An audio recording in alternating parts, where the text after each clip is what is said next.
سلام به همه دوستان و همراهان عزیزم. امروز به 1001 دلیل میتونست چشمای ما بسته باشه و باز نشه، اما الان داریم نفس میکشیم و این خودش نعمت امروزه. شکرگزار نعمتهای خداوند باشیم و قدر نعمتهاش رو بدونیم. با هم آماده میشیم برای گرفتن فال امروز. هر نیتی که در ذهنتون دارید، نیت کاری، تحصیلی، فرزند، هر نیتی که دارید انجام بدید. تا چند ثانیه دیگه میریم سراغ دیوان و من غزل و تفسیرش رو براتون میخونم.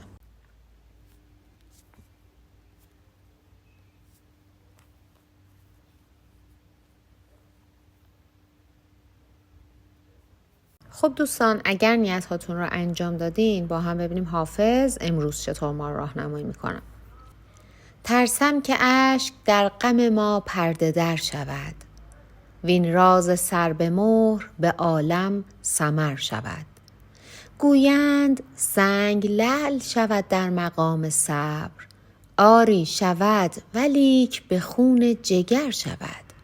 خواهم شدن به میکده گریان و دادخواه، که از دست غم خلاص من آنجا مگر شود. از هر کرانه تیر دعا کرده ام روان، باشد کزان میانه یکی کارگر شود. ای جان حدیث ما بر دلدار بازگو، لیکن چنان مگو که صبا را خبر شود. از کیمیای مهر تو زرگشت روی من، آری به یمن لطف شما خاک زر شود. در تنگنای حیرتم از نخوت رقیب، یا رب مباد که گدا معتبر شود.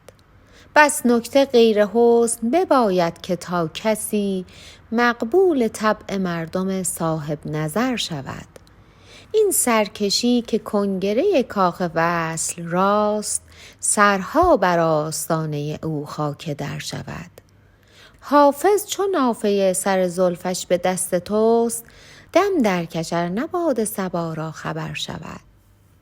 خب دوستان، باید بگم این غزل رو حافظ در زمان حکومت امیر مبارزالدین سروده و ترس داره غمی که در دلش نهفته هست به واسطه اشک ریختن برملا بشه و راز سر به مهر عشقش رو همه عالم بفهمن. مردم میگن که سنگ بی ارزش بر اثر صبر به گوهر تبدیل میشه. این حرف درسته، ولیکن با خون جگر خوردن این امر حاصل میشه و حافظ خلاصی خودش رو از دست غم در میکده امکان پذیر میدونه. اما در تفسیر این غزل حافظ میگه برای رسیدن به هدفی که دارید نیاز به کمک و یاری و همفکری و همراهی دیگران نیست، بلکه باید تلاش خودتون رو بیشتر بکنید و در برابر حرفهای ناامید کننده انگیزتون رو از دست ندید، سرخم نکنید. انشالله به زودی به امید خدا تمام مشکلات برطرف میشن. فقط باید صبور باشید و فراموش نکنید که شرایط هیچ وقت پایدار نیست. پس از فرصت‌های پیش اومده نهایت استفاده رو ببرید و سعی کنید در پی دنیا پرستی نباشید. حافظ میگه رازی رو در دلتون دارید که از برملا شدن اون میترسید و نمیخواید کسی ازش باخبر بشه. اگر نمیخواید کسی از رازتون باخبر نشه، خب طبیعتا باید حرفتون رو پیش خودتون نگه دارید و در مورد اون با کسی صحبت نکنید. خودتون بهتر میدونید که چاره کار شما صبر هست، پس بهتر صبور باشید. از رقیبان و نزدیکان تازه به دوران رسیده ترس به دلتون راه ندید که لطف خداوند شامل حالتون میشه و توی این مورد بهتر مراقب اعمال و رفتارتون باشید، چون به قول معروف رنگ رخساره خبر میدهد از سر درون. دوستانی که نیت احساسی داشتن، بینشون جدایی افتاده، بینشون اختلاف افتاده، حافظ میگه ظاهراً چند روزی هست که اتفاقی بین شما و شریک احساسیتون افتاده، یا شما یا اون شخص یک اتفاقی بینتون افتاده، کاری انجام شده که اشک چشمان شما رو جاری ساخته، به شدت حالتون بده، به شدت ناراحت هستید و فکر میکنید جواب مهر و محبتتون رو به بدی گرفتید و حاصل این همه عشق و علاقه شما رو در واقع فکر میکنید به کس دیگه ای داده. چند روزی هست که براتون مثل چند سال گذشته، چون قصر آمال و آرزوهاتون رو به ویرانی میبینید و با خودتون تصمیم گرفتید که دیگه با شریک احساسیتون کاری نداشته باشید و فقط نظاره‌گر باشید. حافظ بهتون توصیه میکنه که یک مقداری به خودتون و طرف مقابلتون فرصت بدید.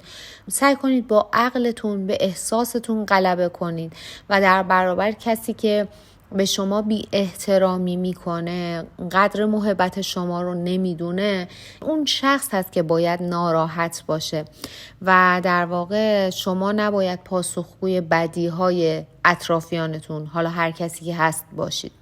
بهتره صبوری بکنید، بهتره خودتون رو آروم بکنید، همونطور که حافظ بهتون گفت با عقلتون سعی بکنید به احساستون غلبه بکنید تا بتونید این روزهای سخت رو به راحتی پشت سر بذارید و بهتون توصیه میکنه که بهتر به فکر آینده خودتون باشید. رازهاتون رو با کسی در میون نذارید، حتی با نزدیکانتون.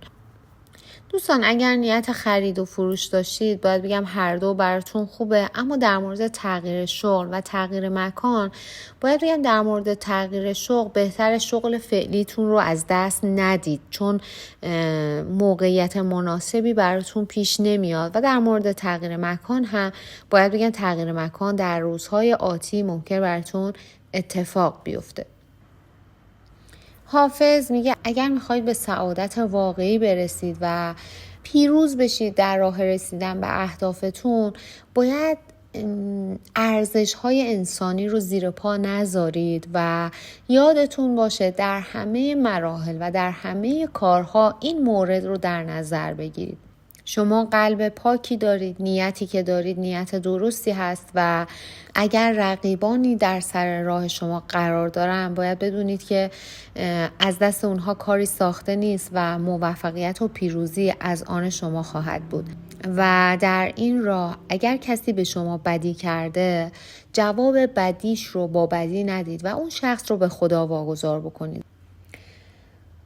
در انتهای این غزل هم حافظ میگه برای رسیدن به اون چیزی که در ذهنتون هست، برای رسیدن به اهدافتون، دست به اقدامات و کارهای ناخوشایند و ناپسند نزنید، چون خداوند ناظر بر کارهای ما هست، ناظر بر اعمال ما هست.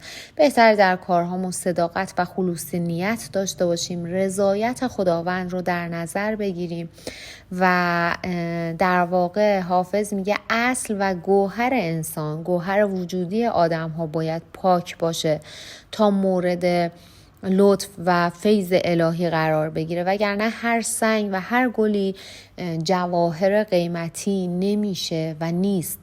پس اون ذات انسان ها هم مهمه. سعی کنید اون سرشت انسانی خودتون رو حفظ بکنید، سعی کنید اون گوهر وجودیتون رو حفظ بکنید و همونطور که حافظ بهتون توصیه کرد در همه کارهایی که انجام میدید حضور خداوند رو حس بکنید و رضایت خداوند رو هم در نظر بگیرید.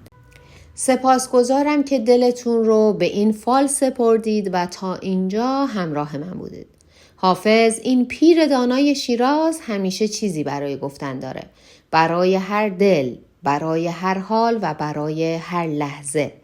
اگر این فال تونسته نوری در دلتون روشن کنه یا حرف دلتون رو بزنه، حتما سری هم به فالهای دیگه کانال بزنید. شاید در میون اونها پیامی نهفته باشه که منتظر شنیده شدنه.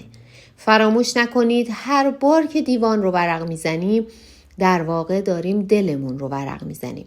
تا دیدار بعدی، دلتون شاد، فالتون نیک و راهتون روشن. یادتون نره اگر نظر یا تجربه از فالتون دارید برام بنویسید و برای دیدن فالهای بیشتر کانال رو حتما دنبال کنید. با عشق تا فال بعد، به خدا میسپارمتون.